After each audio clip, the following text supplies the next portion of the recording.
सद्गुरुदेव की जय। गुण वेता ओ द्रव को, प्रीति करे सब कोय। कबीर प्रीति सो जानिए, इनती न्यारी होय। कबीर साहब जी कहते हैं, इस स्वार्थी संसार में जो गुणगान तथा धनवान है, उनसे तो सभी प्रीति करते हैं और करना चाहते हैं, क्योंकि इनसे हर किसी की कोई न कोई आशा लगी रहती है। कबीर जी कहते हैं कि सच्ची प्रीति तो वही है जो इन सब से अलग व वास्तविक है। नैनों की कड़ी कोठरी, पुतली पलंग बिछाए, पलकों की चिकडारी के पीको लिया रिझाए।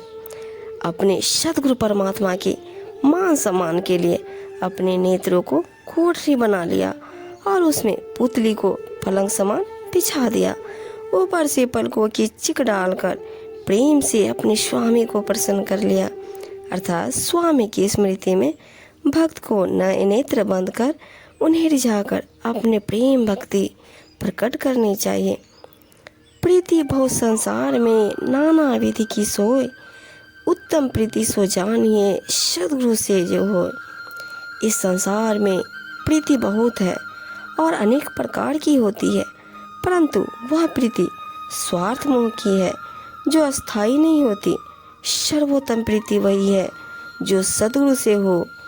यह प्रीति भक्ति और प्रेम की है जो अस्थाई है। आगे आँची सहना, सुगम खरक की धार, ने निबाहन एक रस महाकठिन बिहार। आग की आँच को सहना आसान है और तलवार की धार को सहना कोई कठिन कार्य नहीं है, परंतु एक रस जिसमें कभी भी कोई ना अंतर पड़े, प्रेम निभाना बहुत ही कठिन है। अर्थात इस जगत में प्रेम आरंभ में कुछ और बाद में कुछ और हो जाता है।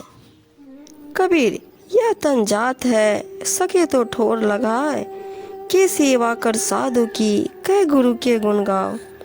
कबीर जी कहते हैं कि यह अनमोल मनुष्य योनि का शरीर बीतता चला जा रहा है और न जाने कब इसका अंत आ जाए।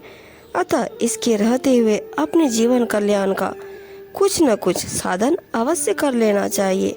साधु संतों की सेवा, सत्संगति या फिर सद्गुरु के ज्ञान गुणों का कीर्तिगान करते हुए ध्यान भजन करना चाहिए।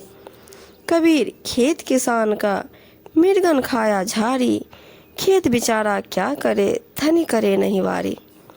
जीव रूपी किसान के जीवन रूपी खेत की फसल सेवा, सत्संग, भक्ति तथा सत्कर्म आदि को स्वच्छंद विचरते मृगों ने पूरी तरह खा लिया। इसमें बेचारे खेत का क्या दोष है, जब उसका स्वामी किसान ही उसकी रक्षा के लिए ज्ञान विवेक की सुरित बार नहीं लगाता। मोर तोड़ की जेवरी, गलबंधा संसार, दास कबीरा क्यों बंधे, जाके नाम आधार। कबीर साहब जी कहते, मेरी तेरी अर्थात अहंता ममता रूपी रस्सी से संसार भर के अज्ञानी जनों का गला बंधा हुआ है। साहब जी कहते हैं, जो सद्गुरु के सेवक हैं वे इस रस्सी में क्यों बंधे, उन्हें तो सद्गुरु के नाम ज्ञान का सहारा है। मन मुआ माया मोई, संशय मुआ शरीर, अविनाशी जो ना मरे तो क्यों मरे कबीर। जिनका मन मर गया, माया मर गई और शरीर के अभिमान संशय मर गए, वे अविनाशी चेतन आत्मस्वरूप में स्थिर हो गए, फिर वे जन्म मरण के बंधन से मुक्त हो गए। कबीर साहब जी कहते हैं, फिर उन्हें मरने का क्या डर है।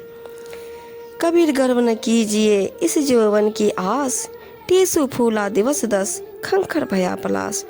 कबीर जी कहते हैं, अहंकार न करो, इस यौवन की क्या आशा और क्या विश्वास। यह भी टेसु के फूल की तरह 10 दिन के लिए ही सुशोभित है, फिर झरकर खाली ठूंठ खंगर रह जाएगा। इसी प्रकार युवा स्तर थोड़ी समय ही दिखाई देती है। एक बूंद के कारणे रोता सब संसार, अनेक बूंद खाली गए तिनका नहीं विचार।